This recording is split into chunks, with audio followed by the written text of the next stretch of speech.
Now I'm applying the normal amount of pressure, but check this out. The blade did not go through all the layers. Here's a closer look.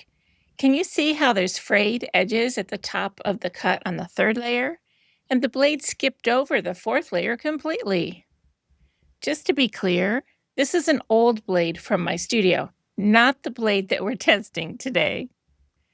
Because we're going to test the titanium coated rotary cutter blades sent to me by the Fabric Hut for an honest review.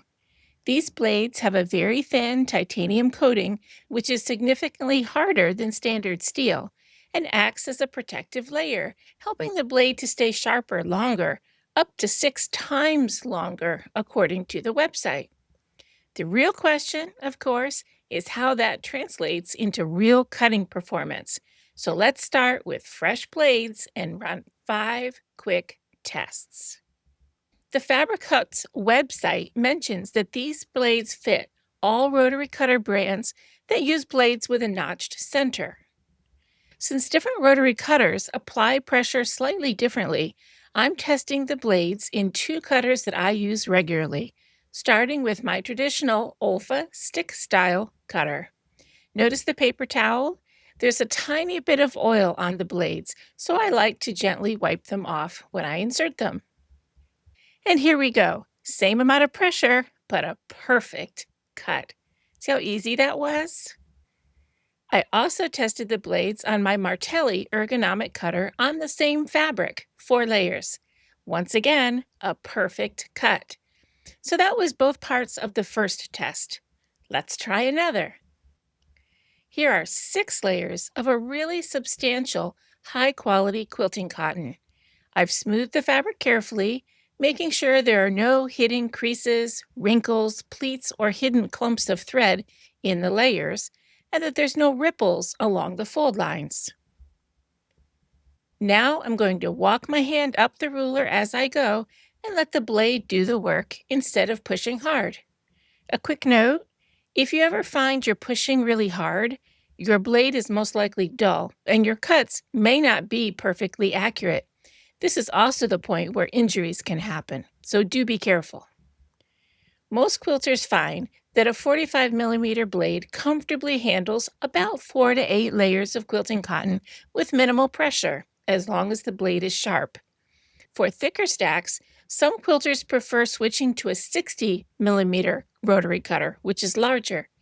The Fabric Hut carries titanium coated blades in different sizes, so you're in luck either way. Ready for another test? Let's try cutting through 8 layers of tightly woven batik fabric, still with the 45 millimeter cutter. You can see that the blade still sliced cleanly through this batik without snagging and without leaving any threads uncut. Perfect. Okay, let's go back to the fabrics we cut in test 2 and let's try trimming a stack of strip sets. This is a great test for blade performance because the thick bumps from the seam allowances can be a problem for some cutters.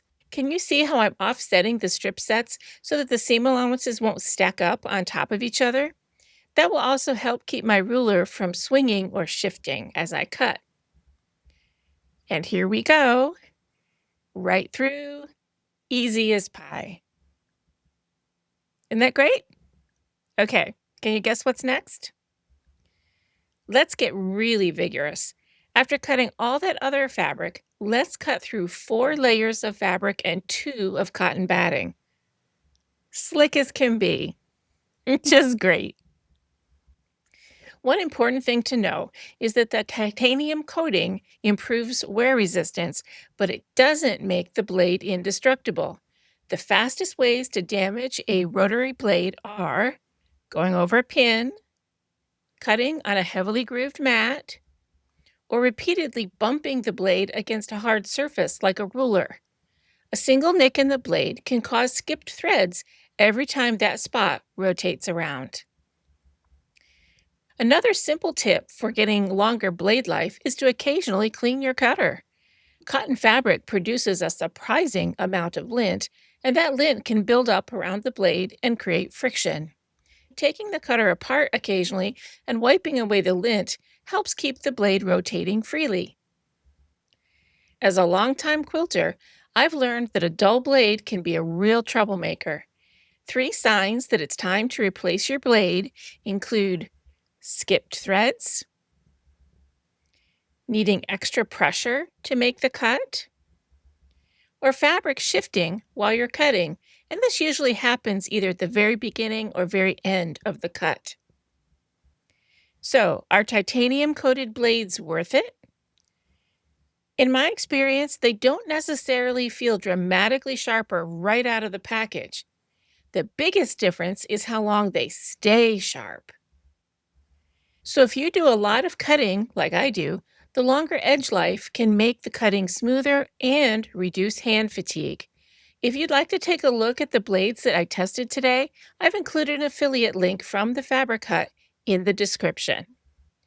Accurate cutting is the foundation of accurate piecing, and a sharp blade is one of the simplest upgrades that you can make in your quilting toolkit.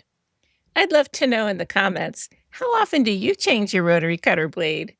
Do you replace it regularly, or do you wait until it's really dull? Anyone up for true confessions? Happy quilting!